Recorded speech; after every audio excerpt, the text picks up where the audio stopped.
கர்த்தருடைய பரிசுத்த நாமத்திற்கு ஸ்தோத்திரம். இன்றைய ஜீவ வார்த்தை நிகழ்ச்சிக்கு இந்த காலவேளை உங்களை அன்போடு வரவேற்கிறோம், வாழ்த்துகிறோம்.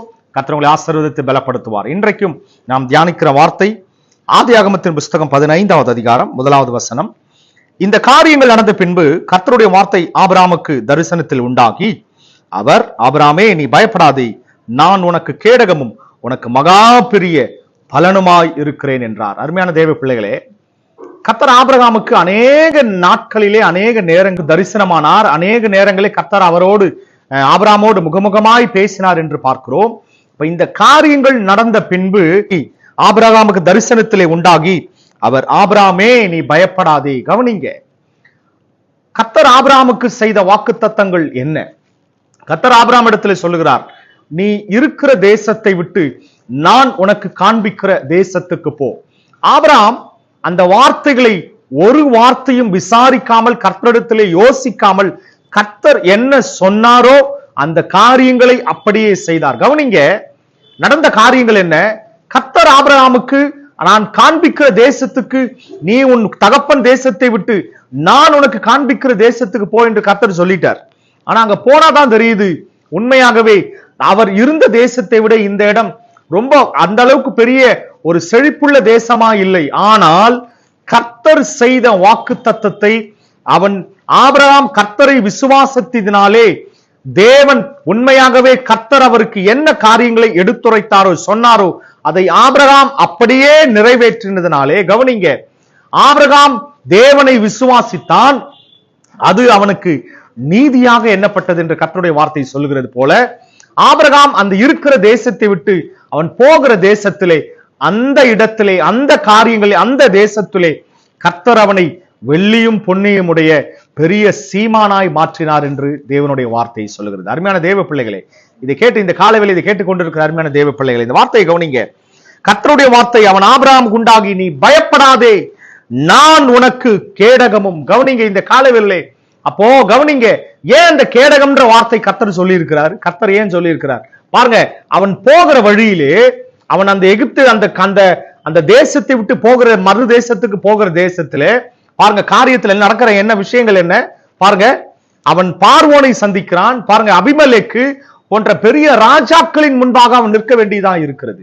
ஆனால் கவனிங்க, கர்த்தர் எல்லா ராஜாக்கள், கர்த்தரை அறியாத அந்த ராஜாக்களிடத்திலும் கர்த்தர் ஆபிரகாமுக்கு உண்மையாக ஒரு பெரிய கேடகமா இருந்து கர்த்தர் அவனை அந்த நாட்களிலே கர்த்தர் பாதுகாத்தார். கவனிங்க, பாதுகாத்தது மாத்திரமல்ல, உனக்கு மகா பெரிய பலனுமா இருக்கிறேன். பாருங்க, அவன் கையில ஒன்னும் கிடையாது, இருக்கிற தேசத்தை விட்டு அப்படியே வேற தேசத்துக்கு போகிறான், ஒன்னும் கையில கிடையாது. ஆனால் கர்த்தர் அவனை, அந்த புறஜாதிகளாகிய அந்த ராஜாக்களே அவனுக்கு அநேக வெகுமதிகளை, ஆஸ்திகளை கொடுத்து அந்த தேசத்திலிருந்து மற்ற தேசத்துக்கு, அவன் போகிற தேசத்துக்கு அவனை அனுப்பி வைத்தார்கள் என்று பார்க்கிறோம். நல்லா கவனிங்க தேவ பிள்ளைகளே, இந்த கால வேளையில ஒருவேளை நாங்கள் வெறுமையாக இருக்கிறோமே, நாங்கள் கர்த்தரை தான் நம்பி இருக்கிறோம், ஆனால் இந்த கால வேளையில நாங்கள் ஒரு வெறுமையை நாங்கள் பார்க்கிறோமே. நிச்சயமாகவே தேவ பிள்ளைகளே, ஆபிரகாமின் தேவன் அவர் நம்முடைய தேவன்.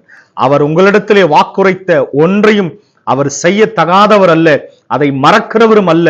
கர்த்தர் உங்களுக்கு சொன்ன வாக்கு தத்தங்களை உங்களுக்கு அப்படியே நிறைவேற்றுவார். நிச்சயமாகவே பயப்படாதீங்க. இந்த வார்த்தை மறுபடியும் வாசிக்கிறேன், நீ பயப்படாதே, நான் உனக்கு கேடகமும் உனக்கு மகா பெரிய பலனுமா இருக்கிறேன். பாருங்க அந்த வார்த்தையை பாருங்க, நீ பயப்படாதே, நான் உனக்கு கேடகமும். எல்லா விதமான இந்த உலகத்தின் பலவிதமான துன்பங்கள், நெருக்குதல்கள், மோதல்கள் எல்லாவற்றிலும் கர்த்தர் உங்களுக்கு கேடகமாய் இருக்க போகிறார். மாத்திரமல்ல, உனக்கு மகா பெரிய பலனுமாய். கவனிங்க, கர்த்தர் அவர் நம்முடைய மகா பெரிய பலன். அப்ப அந்த பலன் தேவனாகிய கர்த்தர் அவர் நம்முடைய பலனாய் இருக்கும் போது ஒன்றுக்கும் கவலைப்படாதீங்க. உங்கள் எல்லா விதமான, உங்களை மோதி அடிக்கிற எல்லா விதமான சத்ருவின் கிரியைகள், எல்லா விதமான இந்த உலகத்தின் காரியங்கள் எல்லாவற்றிலும் இருந்து கர்த்தர் உங்களை விடுவிக்க அவர் வல்லவரும் நல்லவரும் போதுமானவராயிருக்கிறார். விசுவாசிப்பீர்களா? இந்த காலவேளை விசுவாசிங்க, கர்த்தர் உங்களோடு தான் பேசிக் கொண்டிருக்கிறார். அந்த ஆபிரகாமுக்கு வாக்குரைத்து அதை அப்படியே செய்து முடித்த அதே நல்ல தேவன் இன்றைக்கு உங்களிடத்திலே செய்த வாக்கு தத்தங்களை அப்படியே செய்து முடிப்பார். என்னோட கூட சேர்ந்து ஜெபிப்பீர்களா? கண்களை மூடுவோம். தகப்பனே, உமக்கு நன்றி.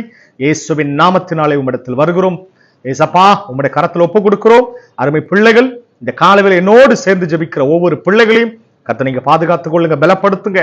கர்த்தருடைய வார்த்தை சொன்னது போல, அன்றைக்கு ஆபிரகாமுக்கு கர்த்தர் வாக்குத்தத்தம் செய்தது போல, நீ பயப்படாதே, நான் உனக்கு கேடகமும் உனக்கு மகா பெரிய பலனுமாயிருக்கிறேன். அன்றைக்கு சொந்த தேசத்தை விட்டு மறு தேசத்திற்கு போனாலும் அந்த இடத்திலே கர்த்தர் அந்த ஆபிரகாமை கர்த்தர் உயர்த்தினீர், அவன் தலையை உயர்த்தினீர், பெரிய சீமானாய் மாற்றினீரே. இன்றைக்கும் வெறுமையாய் இருக்கிற, வெறுமை என்று உணரப்படுகிற, நாங்கள் வெறுமையா இருக்கிறோம் என்று உணர்ந்து உண்மையாகவே புலம்பிக் கொண்டிருக்கிற ஒவ்வொரு பிள்ளைகளையும் இந்த காலவேளை கர்த்தர் சந்திப்பீராக. ஒவ்வொரு பிள்ளைகளையும் கர்த்தர் ஆசீர்வதிங்க, கனப்படுத்துங்க, பலப்படுத்துங்க.